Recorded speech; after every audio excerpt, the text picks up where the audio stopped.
মাসে একটা লক্ষণের দিন। হয়তো আজকে যদি মহামারীরা থাকতো, অতিমারীরা থাকতো, করোনার জাঁকজমকভাবে করা যেত, কিন্তু আমরা এই ঐতিহাসিক দিনকে আজকে নিয়ন্ত্রিতভাবে পালিত করছি। সোশ্যাল ডিস্টেন্সিং রেখে, লোক কম করে, ভিড় যেমন না হয়, ছোট আকারে করতে হয়। আর ইংলিশে কথায় আছে নিউ নর্মাল, এটাই আজকে নিউ নর্মাল। এবং আপনারা সকলেই জানেন, কিছুদিন আগে আমি একটা ইন্টারভিউতে গিয়েছিলাম, আমরা এই ডিএসএল অফিসে নতুনভাবে কল সেন্টার আজকে ইনঅপারেশন হয়েছে এবং এই কল সেন্টার হবে 24/7, অর্থাৎ সেটা 24 ঘন্টা চলবে, 7 দিন সপ্তাহে চলবে। এখানে 30 জন টেলিকলার আছে এবং সারা স্টেটের জন্য এই কল সেন্টার ব্যবহৃত হবে। এবং আমি যখন পাওয়ার মন্ত্রী হয় সেদিন থেকেই চেষ্টা করছিলাম, করেছিলাম কল সেন্টার করার জন্য। আমার ফোনে প্রায় ফোন আসতো, স্যার কল সেন্টারে ফোন তুলছে না কেউ, আমরা ফোন করতে পারছি না, আমাদের কমপ্লেন লিখিতভাবে কেউ দিচ্ছে না। এই সমস্যা দূরীকরণের জন্য কল সেন্টার হয়েছে। আর দ্বিতীয়ত, যেমন বিদ্যুতের কাজ খুব তাড়াতাড়ি সহায় করা যায়, সেটার জন্য কল সেন্টার স্থাপিত হয়েছে, আজকে গবেষণা হয়েছে। এবং যারা করছে কল সেন্টার আমাদের সঙ্গে মিলে, তারা হলো টেলি পারফরমেন্স, তিনি নামি দামি কোম্পানি, আমি খোঁজখবর নিয়েছি। ভারত সরকারের আয়কর বিভাগের কল সেন্টারও ওরাই চালায় এবং বহু সরকারি সংস্থার কল সেন্টার ওরাই চালায়। আর ওদের অভিজ্ঞতা আছে উপর দিয়ে। আমার আশা, আমি আশা করি এই কল সেন্টার সুস্থভাবে চলবে, সুন্দরভাবে চলবে এবং এখানে কমপ্লেন বুক করা যাবে, অটোমেটিক কমপ্লেন নম্বর পাবেন। এখানে কল সেন্টারের যারা কর্নার আছে ওরা খোঁজখবর নেবে, কাজটা হয়েছে কিনা, কতক্ষণে কাজ হয়েছে সেটাও বোঝা যাবে।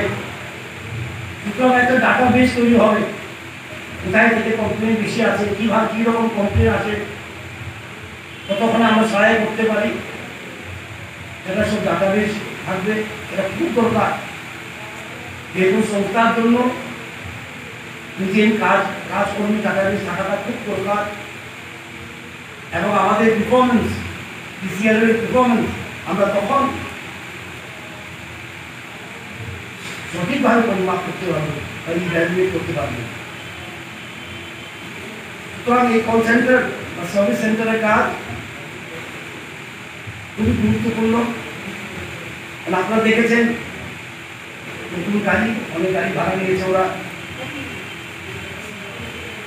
এবং আপনারা দেখেছেন পাশের আর দোকান নেই, এখন প্রায় দোকান হচ্ছে।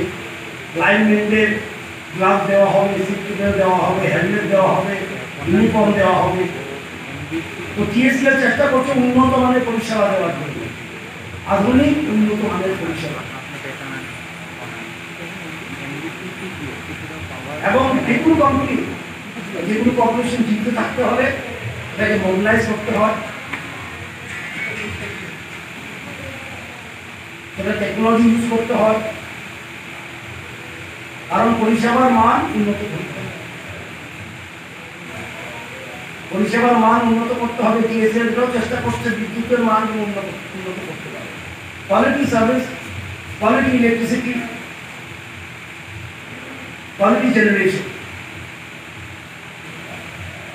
এটাই হবে টিএসএল এর আগামী দিনের নতুন